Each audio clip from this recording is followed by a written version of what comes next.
અમદાવાદના જીએમડીસી ગ્રાઉન્ડમાં સર્વધર્મ હિન્દુ સમાજના સૌથી મોટા ધાર્મિક મહાકુંભનું આયોજન ત્રિદિવસીય થયું છે, જેનું ઉદ્ઘાટન કેન્દ્રીય ગૃહમંત્રી અમિત શાહે કર્યું. સંઘના સર્વ કાર્યવાહક ભૈયાજી જોશીની ઉપસ્થિતિમાં હિન્દુ ધર્મ સંપ્રદાયના વડાઓ પણ ઉપસ્થિત રહ્યા. હિન્દુ આધ્યાત્મિક અને સેવા સંસ્થાન ગુજરાત દ્વારા 23 જાન્યુઆરીથી 26 જાન્યુઆરી 2025 દરમિયાન વસ્ત્રાપુર જીએમડીસી ગ્રાઉન્ડમાં હિન્દુ આધ્યાત્મિક અને સેવા મેળાનું આયોજન કરવામાં આવ્યું. આ મેળામાં વિભિન્ન સંસ્કૃતિ, ધાર્મિક અને સર્જનાત્મક વિષયોનો સુંદર સમન્વય કરવામાં આવ્યો છે.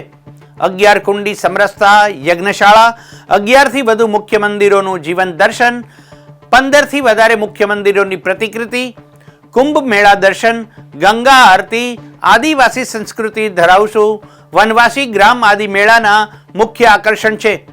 હિન્દુ આધ્યાત્મિક મેળાની શરૂઆત પહેલા યાત્રા યોજાઈ હતી. કળશ યાત્રામાં વિવિધ સમૂહની મહિલાઓ દ્વારા પ્રદર્શન કરવામાં આવ્યું. કેટલીક મહિલાઓ લાલ રંગની સાડી પહેરી માથે કળશ લઈને યાત્રામાં સામેલ થઈ હતી. પ્રાસંગિક ઉદ્બોધનમાં કેન્દ્રીય મંત્રી અમિત શાહે કહ્યું કે લોકો પહેલા હિન્દુ બોલતા ખચકાતા હતા, હવે ગર્વથી કહે છે હું હિન્દુ છું. વાત બીજી પણ કરવામાં આ હિન્દુ આધ્યાત્મિક મેળાના માધ્યમથી આપણો પરિવાર, આપણો ધર્મ, આપણી સંસ્કૃતિ, આપણી પરંપરાઓ એને એક લાંબા સમય સુધી ચલાવવાની વ્યવસ્થા રાષ્ટ્રીય સ્વયંસેવક સંઘ અને સંલગ્ન સંસ્થાઓએ કરી છે. એ અદ્ભુત કામ છે અને આ કામ એમાં જે લોકોએ સહયોગ કર્યો છે એ શ્રેષ્ઠીઓએ અહીં બેઠા છે. મેં 1-2 લોકો મને સ્વાગત કરવા આવ્યા ત્યારે કર્યું કે અહીંયા સ્વાગત કરવા આવ્યા છે, તમે જરૂર યોગદાન કર્યું છે, પણ જરા મન ખુલીને કરજો, પતે એટલે પૂછજો કેટલું નુકસાન છે ને ભરપાઈ કરી દેજો. હું ફરીવાર બધા શ્રેષ્ઠીઓને કરું છું કે આટલો મોટો પ્રયાસ કર્યા પછી નુકસાન ના આવે એની ચિંતા કરજો ભાઈ બધા. મિત્રો, આજે દેશમાં ભારતીય જનતા પાર્ટીની સરકાર ચાલે છે. નરેન્દ્રભાઈ મોદી આપણા વડાપ્રધાન છે. 10 વર્ષથી દેશની અંદર ભારતીય જનતા પાર્ટીની સરકાર છે અને આ 10 વર્ષની અંદર આપણા કેટલાય વર્ષોથી પેન્ડિંગ રહેલા વિચારના કામો, આપણી આઈડિયોલોજીના કામો, વિચારધારાના કામોને પૂરા કરવાનું કામ આ સરકારે કર્યું છે. એક જમાનો હતો જ્યારે ભારતમાં કોઈને પોતાની જાતનો પરિચય આપવો હોય તો સંકોચ થતો. દિલ્હીના ગલિયારામાં હું હિન્દુ છું અથવા હિન્દુ બોલવું એક ઓકવર્ડ પોઝિશન ક્રિએટ કરી દેતું. મનમાં હોય તો એ મનમાં ધરબીને રાખતા હતા, જીભ સુધી નહોતું આવતું. અને 10 વર્ષની અંદર પરિવર્તન આવ્યું કે ખુલીને આજે આપણા આઈડિયોલોજીના બધા કામોની લગભગ પરિપૂર્તિ થઈ. કાશ્મીરની અંદર ધારા 300 કલમ 370 સમાપ્ત થઈ ગઈ. 550 વર્ષ પછી રામલલ્લાનો વનવાસ પૂરો થયો અને અયોધ્યામાં ભવ્ય રામ મંદિર બન્યું. કાશી વિશ્વનાથનો કોરિડોર બન્યો. સોમનાથનું મંદિર સોનાનું બની રહ્યું છે. ટ્રિપલ તલાક સમાપ્ત. યુસીસી કોમન સિવિલ કોડ લાગુ થયો. અનેક કામો આપણી વિચારધારાના આઝાદી પછી 7 દશકા સુધી જેને હાથ લગાવવાની કોઈએ હિંમત નથી કરી, એ 10 વર્ષની અંદર બધા કામો પૂરા થઈ ગૌરવ સાથે આજે ભારત દુનિયાની સામે ઊભું છે. આજે દેશના 170 દેશો, દુનિયાના 170 દેશો યોગનો પ્રચાર કરે, પ્રસાર કરે, શિક્ષણ સ્વીકારે યોગનું, એ આપણા માટે ખૂબ ગર્વની વાત છે. અને જ્યારે G20 હોય ત્યારે મહાત્મા ગાંધીની સમાધિ પર આખી દુનિયાના નેતાઓ નતમસ્તક થઈ મહાત્મા ગાંધીને શ્રદ્ધાંજલિ આપે, એ પણ દરેક ભારતવાસી માટે ગૌરવની વાત છે. કેન્દ્રની સરકારે ભારતની ભાષાઓ, ભારતના ધર્મસ્થાનો દુનિયાભરમાં 350થી વધુ ચોરી કરેલી ગુલામીની સ્થિતિમાં અહીંથી લઈ ગયેલી આપણી દૈવી મૂર્તિઓને પાછા લાવવાનો કાર્યક્રમ હોય કે ભારતની સંસ્કૃતિને દુનિયાભરમાં પહોંચાડવાની. ભારત સરકારે આ 10 વર્ષમાં કશું પાછું વાળીને નથી જોયું અને હજી 5 વર્ષ આ જ દિશામાં આગળ વધવાનું છે. મિત્રો, આજે હું આયોજકોનો હૃદયપૂર્વક આભાર માનવા માંગુ છું કે આ પુણ્ય કાર્યની અંદર સહભાગી થવા માટે મને બોલાયો, ભાગ લેવાનો એમણે મને મોકો આપ્યો અને આજે અહીંયા આ હિન્દુ આધ્યાત્મિક સેવા મેળો જે જાગૃત થયો છે એ હિન્દુ સમાજની સેવાની પરંપરા ક્યારેય પ્રચાર નતા કરતા. ન જાણે કેટલાય મઠ મંદિરો રોજ અન્નદાન કરતા હશે, ક્યારેય પ્રચાર ના કર્યો. સ્વામિનારાયણના ગુરુકુલો લાખો આદિવાસીઓને ભણાયા, ક્યારેય પ્રચાર ના કર્યો. દરેક મઠ મંદિરોએ લોકોની શુશ્રૂષા કરી, સેવા કરી, સ્વાસ્થ્ય સંભાળ્યું, ક્યારેય પ્રચાર ના કર્યો. પણ આ બધા મુખ સેવકોને એક મંચ પર લાવી સમાજની સામે હિન્દુ સમાજના વિરાટ સેવાના યજ્ઞનું દર્શન કરાવવાનું કામ રાષ્ટ્રીય સ્વયંસેવક સંઘે કર્યું છે.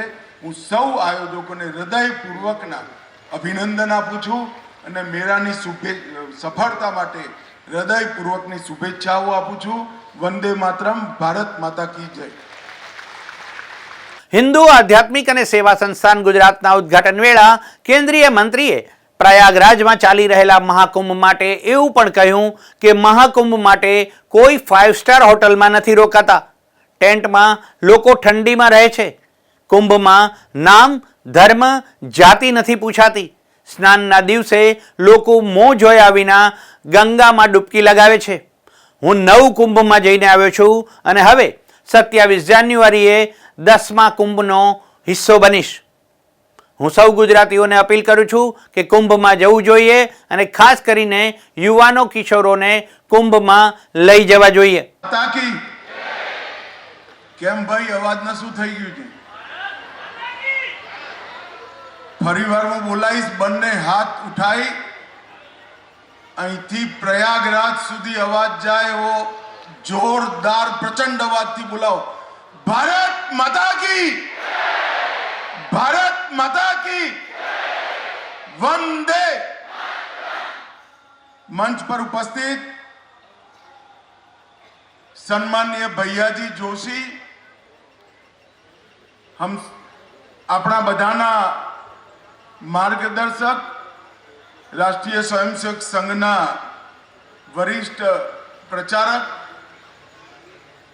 એમની સાથે મંચ પર ઉપસ્થિત પૂજ્ય પરમાત્માનંદજી, ગુજરાત રાજ્યના મુખ્યમંત્રી શ્રીમાન ભૂપેન્દ્રભાઈ પટેલ, પૂજ્ય માધવપ્રિયદાસજી, મંચ પર ઉપસ્થિત સૌ પૂજ્ય સંતગણ, પરમ પૂજ્ય મિત્રાનંદજી, ચિન્મય મિસાઈ ચેન્નઈ અને આજ હિન્દુ આધ્યાત્મિક સેવા મેળાના ઉદ્ઘાટનમાં પધારેલા સૌ ધર્મપ્રેમી, સમાજપ્રેમી નાગરિકોને મારા રામ રામ, નમસ્કાર. સૌથી પહેલા આજે નેતાજી સુભાષચંદ્ર બોઝની જન્મ જયંતિ છે. સૌથી પહેલા નેતાજીને પ્રણામ કરી મારી વાતની હું શરૂઆત કરું છું. નેતાજી સુભાષચંદ્ર બોઝ 1857 થી 1947 સુધીના 90 વર્ષના આઝાદીના સંગ્રામમાં ધ્રુવ તારાની જેમ સમગ્ર વિશ્વની અંદર ચમકતો ધ્રુવ તારો, પૂરું જીવન અનેક માર્ગોથી આઝાદી માટે સમર્પિત કર્યું અને દુનિયાભરના દેશોના આઝાદીના સંગ્રામોનો જ્યારે ઇતિહાસ લખાશે એની અંદર કલકત્તાથી જર્મની સુધીની એમની લોંગ માર્ચ 42 ડિગ્રી ટેમ્પરેચરમાં પણ રશિયાથી પગે ચાલીને જર્મની પહોંચી, સિંગાપોર આવી, આઝાદ હિન્દ ફૌજ બનાવી અને ભારતને આઝાદ કરવાનો એક પ્રચંડ પુરુષાર્થ. આજ નેતાજીની જન્મ જયંતિ છે. નેતાજી યુગો સુધી ભારતના યુવાનો માટે દેશભક્તિ, ચારિત્ર અને સમર્પણ આ ત્રણેય ગુણો માટે પથ પ્રદર્શક રહેવાના છે. નેતાજીને હું ફરીવાર પ્રણામ કરું છું. આજે અહીંયા હિન્દુ આધ્યાત્મિક સેવા મેળાનું ઉદ્ઘાટન હમણાં જ પૂજ્ય પરમાત્માનંદજી અને ભૈયાજીના હાથે થયું. આવતા પહેલા થોડું ચક્કર લગાવીને હું આવ્યો. 200 થી વધુ સેવા કરવા વાળી સંસ્થાઓને એક મંચ પર લાવવાનું કામ આયોજકોએ કર્યું છે. હું ગુણવંતભાઈ, ઘનશ્યામભાઈ, એમની આખી ટીમને હૃદયપૂર્વક અભિનંદન આપવા માંગુ છું કે સેવાના છૂટપૂટ થતા આખા પ્રયાસને એક મંચ પર લાવી એકત્રિત કરી સમગ્ર હિન્દુ સમાજની સેવાની તાકાતને સમાજની સામે મૂકવાનું કામ કર્યું છે. આ મેળાના માધ્યમથી પરિવાર એક એવી ઇકાઈ જેને ભારતને સમગ્ર વિશ્વમાં અદ્વિતીય બનાવી, આપણું પરિવાર, આપણી પરિવારની સંસ્થા એને ભારતીય મૂલ્યો, હિન્દુ મૂલ્યોને આટલા હુમલા અને લાંબા ગુલામી કાળ પછી પણ સાચવવાનું કામ અગર કોઈએ કર્યું હોય તો આપણી પરિવાર સંસ્થાએ કર્યું છે. આ પારિવારિક મૂલ્યોના ઉદ્વગમન માટે, એના સાતત્ય માટે, એના સંરક્ષણ અને સંવર્ધન માટે આ હિન્દુ આધ્યાત્મિક સેવા મેળાનો સમગ્ર દેશમાં ખૂબ મોટો રોલ છે. દયાનંદ સરસ્વતીની આ કલ્પના જમીન પર ઉતરી. સંઘના વિચારક ગુરુમૂર્તિજીનો એમાં બહુ મોટો રોલ રહ્યો અને ત્યાંથી લઈ રાષ્ટ્રીય સ્વયંસેવક સંઘના અનેક કાર્યકર્તાઓએ આ સંસ્થાને એક નક્કર સ્વરૂપ આપવાનું કામ કર્યું છે. આજે ગુજરાતના સૌ નાગરિકોનું ધ્યાન હું એની પર પણ આકર્ષિત કરવા માંગુ છું કે આ મેળામાં પુણ્ય શ્લોક અહલ્યાબાઈ હોલકર અને એમના જીવન કવન પર પણ સ્ટોર લગાવ્યો છે. અહલ્યાબાઈ એમના જમાનામાં ઘનઘોર અંધારામાં એક ચમકતી વીજળી સમાન હતા. દેશભરમાં 280 થી વધુ ધર્મસ્થાનો જે મુસ્લિમ આક્રમણખોરોએ તોડેલા એનો પુનરોદ્ધાર કરવાનું કામ અહલ્યાબાઈએ પોતાના જીવનમાં કર્યું. પોતાની પરમ પૂરી સંપત્તિ, અડધી સંપત્તિ પર બિલીપત્ર અને અડધી સંપત્તિ પર તુલસી પત્ર મૂકી શૈવ અને વૈષ્ણવ અને શાક્ત ધર્મસ્થાનોનો ઉદ્ધાર કરવાનું કામ કર્યું.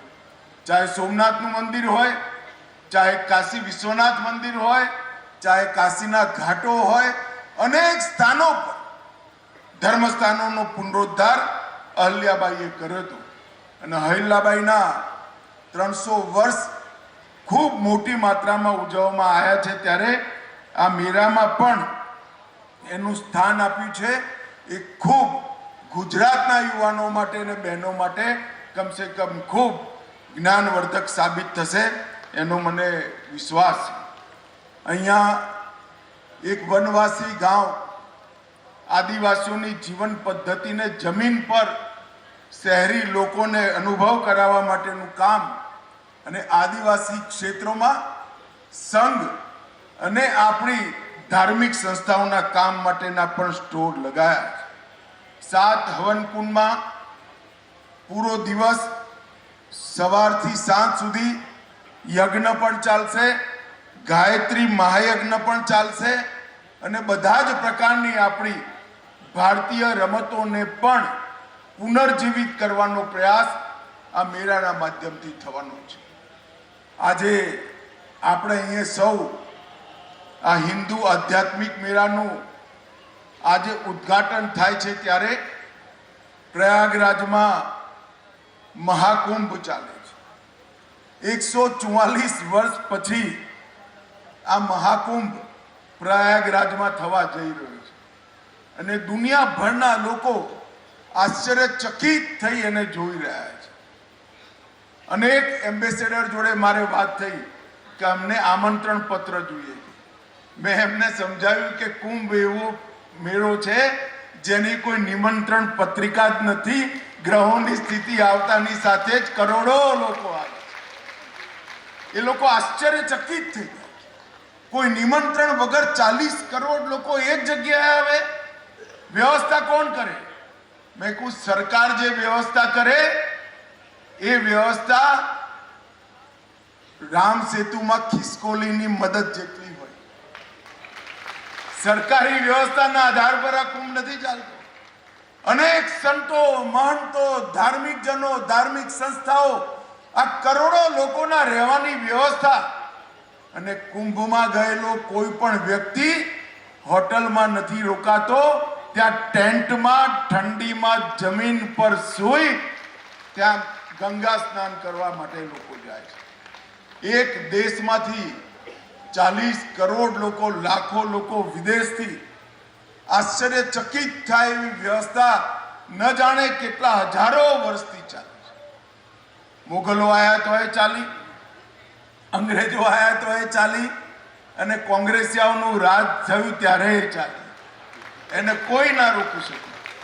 એ સળંગે સળંગ અક્ષુણ રીતે, અખંડ રીતે એક પરંપરા તરીકે ચાલી. અને આજે મહાકુંભનું આયોજન ખૂબ મોટી માત્રામાં થયું છે.